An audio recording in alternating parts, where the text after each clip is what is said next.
গতকাল সন্ধ্যার সময় আমাদের ভিআইপি রোডে আগরতলা এয়ারপোর্ট রোডে বিকেল চেকিং চলছিল।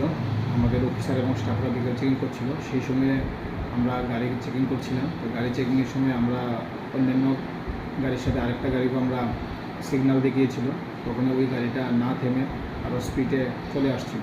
তখন আমাদের অফিসার এবং স্টাফ যারা ছিল তারা ওই গাড়িটার পিছিয়ে পিছিয়ে ধাওয়া করে গাড়িটাকে আটক করে। আটক করার পর গাড়িতে তল্লাশি চালানো হয়। তল্লাশি চালিয়ে দেখা যায় গাড়ির মধ্যে একটা সিক্রেট চেম্বার বানানো ছিল।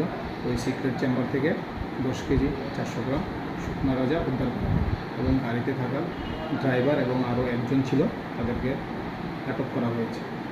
আজকে গিয়ে কোর্টে পাঠানো হবে তাদেরকে? পুলিশ রিমান্ডের প্রেয়ার দিয়ে ওদেরকে কোর্টে পাঠানো হবে। প্রাথমিকভাবে জানা গেছে যে কোন দিকে যাচ্ছে, মানে কোনখানে যাওয়ার উদ্দেশ্যে তারা নিয়ে যাচ্ছে? আমরা ওদের বিরুদ্ধে একটা NDPS একটা কেস নিয়েছি। কেসের ইনভেস্টিগেশন চলছে। ইনভেস্টিগেশনে আরও জানা যাবে।